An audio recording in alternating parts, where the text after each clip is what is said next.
Hello everyone, my name is Diana. Welcome back to my channel. Today is a very happy day because I finished my first ever movie journal. And the last thing that I watched was on April 28th, and it was Kind Hearts and Coronets. And I am very proud to say that I watched just 60 movies from July 19th, 2025 to April 28th, 2026.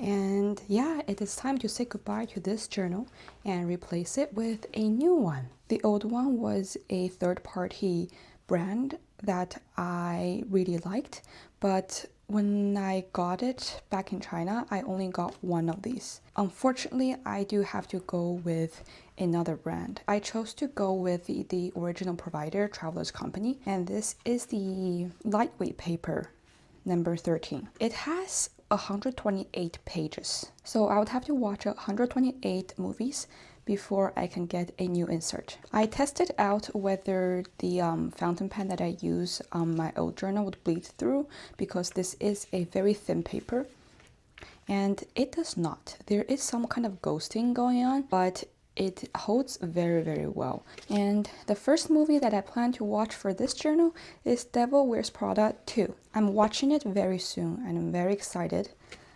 And okay, so a couple of things that need to migrate to the new journal. Number one is a title. I want it to say in my movie book or my movie journal somewhere on the title, but unfortunately I'm running low on stickers, so I don't know what I should put on there. The second thing that I would need to migrate over is my rating system. It goes all the way from 0 stars to 5 stars. And 5 stars is as much as I'm willing to give to a movie. That is already my 100%. In memory of my old journal, I'm gonna do a quick flip through. I will not do like what I did before, which was reading every entry that I wrote for half of the journal. I'm just gonna probably like comment on my favorite and my least favorites, because my friend and I were talking about that.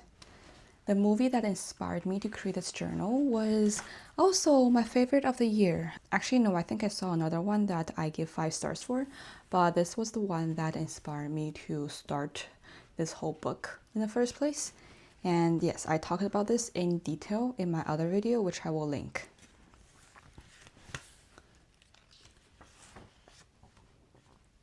Minecraft was definitely one of my least favorite ever. I'm not a Minecraft game fan in the first place, and the movie was just kind of dumb. Oh, also congrats to K-pop Demon Hunters for winning the Oscars.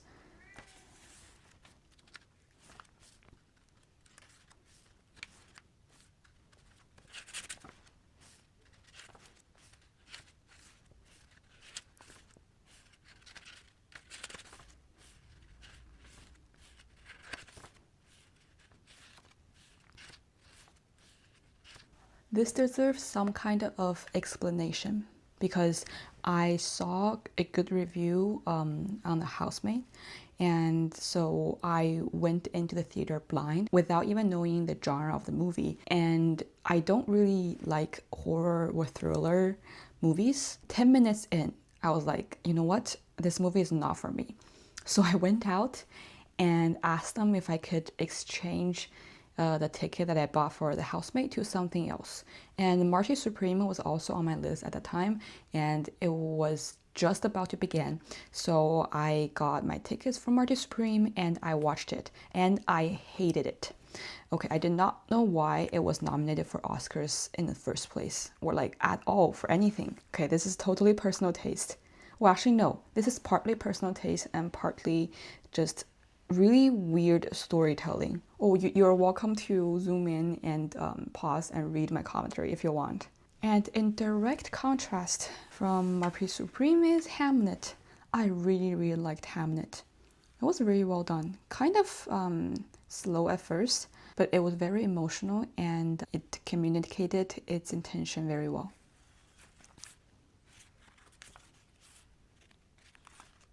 Okay, here's another one that I didn't really like. I gave it 1.5 stars, which was kind of bad. It's not that bad. It was better than Marty Supreme though.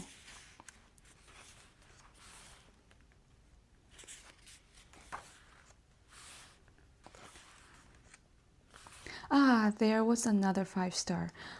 This was kind of a cheat because I've seen Kiki's Delivery Service multiple times before, and I just decided to rewatch it. I just felt like Ghibli that day. And I rewatched The Devil Wears Prada in its entirety to prepare myself for the second one that's coming up.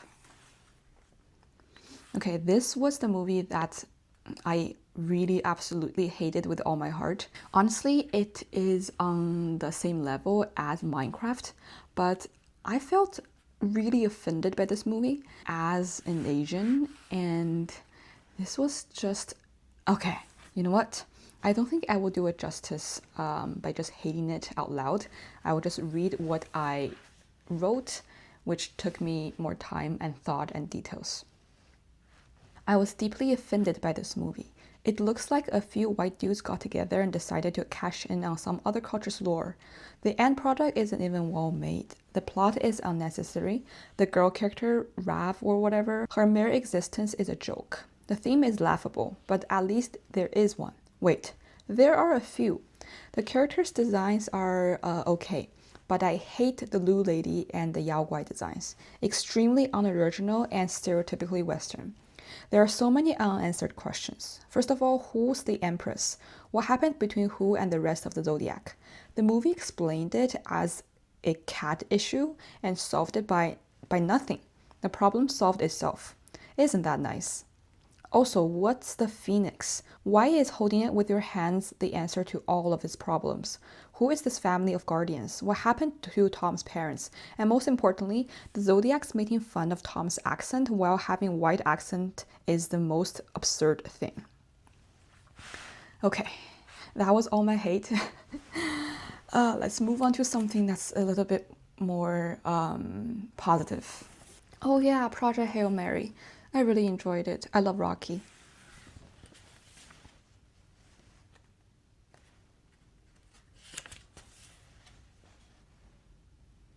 Oh, this was another controversial one, or at least controversial in my opinion. I watched Elio, K-pop Demon Hunter, and Zootopia 2. Those were the 3 animated film Academy Award nominees. And the other 2, which was Emily and Arco, I never watched. You know, I have to watch it before the next round of Academy Awards comes around. Arco was pretty decent. Emily was very, very weird in my opinion. The color, the style, the production design was very, very beautiful, very well done. But, okay, I have my thoughts. Let me just read this. The style of this movie reminds me of Zelda. No line, just pure shapes with beautiful colors of light and shadow. I didn't know how to feel about the whole thing of Emily believing herself to be God. Is it a metaphor? Is this what grown-ups fancy what children believe in? Oh, actually, a side note. Apparently, this is what the author of the book actually felt when they were a kid. So scratch that last part. Anyway, read on. The relationship between Emily and the Japanese girl is really sweet. The dilemma the landlord lady experiences is strange. Not to say that Belgium never occupied Japan before or after the war. Belgians were the ones that got occupied and liberated. Also, the lady seems to have forgotten that Japan was the invader in World War II. You don't see Germans nowadays blaming other countries for the death of their relatives during the war. Maybe she can't tell white people apart. She should be hating Americans, if anything. I watched it dubbed in English and got confused, for I remembered it's a French movie. The directors are one Asian and one white. Seems like a classic white people having Asian fever type of movie. There, that is my unapologetically harsh opinion of this movie. I think it's just really sad that the plot of this movie and the underlying weirdness victimizing Japan kind of ruined the beautiful gorgeous imagery of this movie.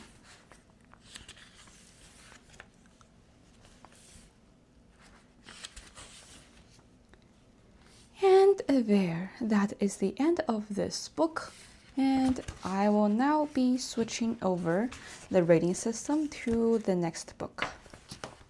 Okay, so how I rate my movies is by using these dot stickers. I got these dot stickers from a friend and I just have so many of them.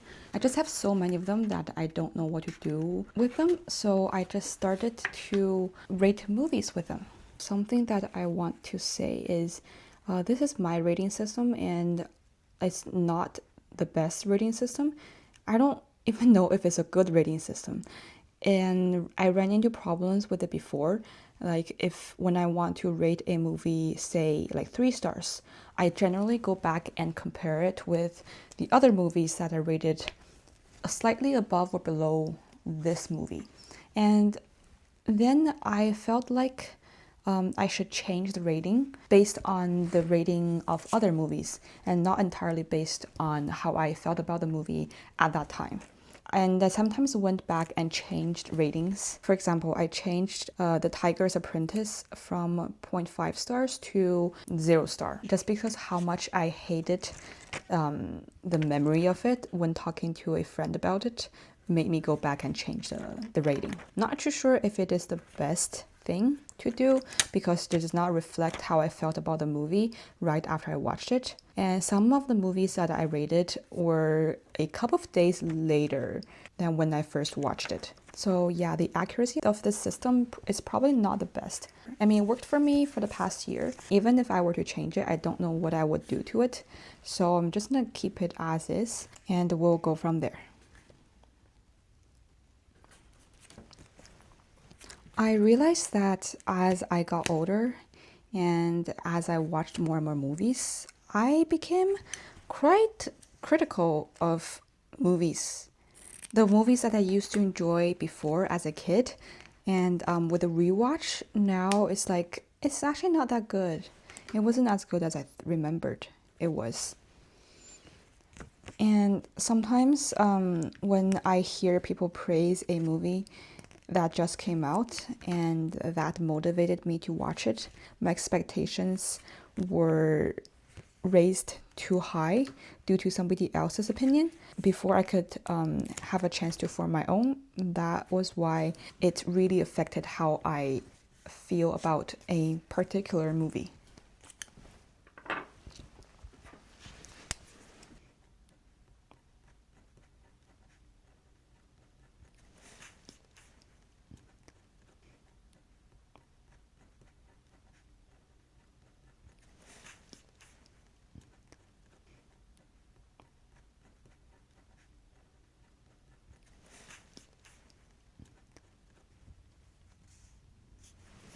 Oh no.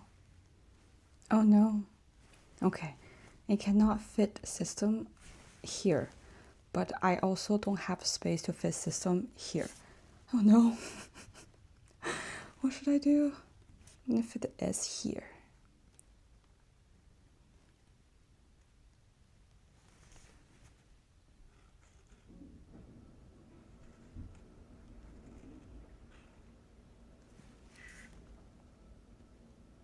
Wait, system. Am I spelling system right? Yeah, okay. Sys, T, E, M. I can never spell when I'm writing in cursive. There we go. Does it read? Probably not. Probably wouldn't be the best. Yeah, I think the S part is what messes things up. I wish I incorporated S, the curve of the S, into the curve of the G. Oh, I should have planned this out before I actually went ahead with the pen. It's okay. Okay, there we have it, my slightly flawed rating system. This wraps up today's video. Thank you guys so much for watching, and okay, I'm gonna slip this one back in. Oh, also, in the meantime, don't forget to comment, like, and subscribe if you haven't already. And I hope I will see you in the next one. Bye bye.